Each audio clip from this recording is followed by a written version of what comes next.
кишоварзони ноҳӣ Бобуҷон Ғафуров баҳри ноил шудан ба натиҷаҳои дилхоҳ тамоми имкониятҳои хешро барои саривақт ҷамъоварӣ намудани дастранҷи деҳқонон яъне пахта сарфа менамоянд.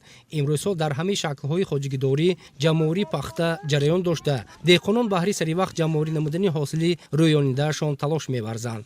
хоҷигидорони ҷамъияти саҳмоми кушодӣ ба номи Абдурим Ҷумаеви ноҳия ҳанӯз аз оғози моҳи сентябр ба ғуничинӣ пахта шурӯъ карданд. Сангинҷон Турсунбоева иҷоракори бригадаи рақами 12 ҳамин ҷамъият мебошад.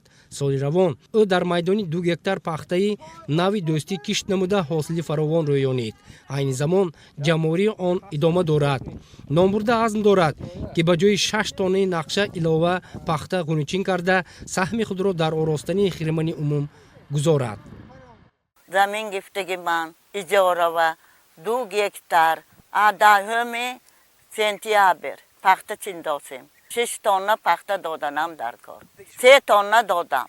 3 тонна дигар бо пахта чинда метим. дар қитъаи замине ки пахта рӯёнда шудааст, баробари аъзоён ҳашарчиён низ дар ғуничини ҳосил сафарбар гардидаанд. Кормандони касбу кори гуногун аз ҷумла шифокорон дар ин маъракаи муҳим ширкат варзида дастранҷи деҳқононро ҷамъоварӣ менамоянд.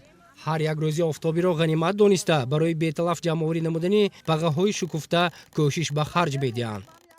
13 рӯзест ки ҳамин хоҷигива омда саҳми худамонро гузаронда истодем. Аз обу ҳаво истифода бурда мо ҳосил мана пухта расидааст, сабсафед ҳама ҷо ғуничин карда истодем. Ба деҳқонон ёрдами худамонро расонида истодем. Пахта ин боигарӣ ҳалқаму боигарӣ ҳамаи Тоҷикистон аст. дар бригадаи дигари ҳамин хоҷигӣ низ ҷамъоварии пахта ҷараён дорад. иҷоракорони бригада дар 20 гектар нави тухмии дӯстӣ кишт намуда ҳосилнокиро афзун гардониданд. тавре иттилоъ доданд, аз ин заминҳо то ба имрӯз зиёда 30 тонна пахта ҷамъоварӣ карда шудааст.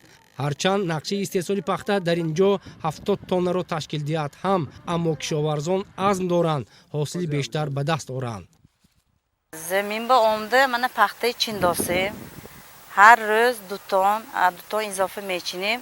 ҳар рӯзанги пула ҳар рӯз мегирем. 1,25 додосен сари тарозива.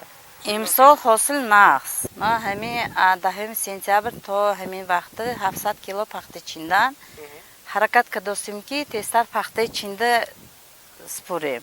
деҳқонон азм доранд ки ҳар як рӯзи офтобии тирамоҳро самаронок истифода бурда ҳосили бо арақи ҷабин рӯёндаашонро то пағаи охирин ҷамъоварӣ намоянд.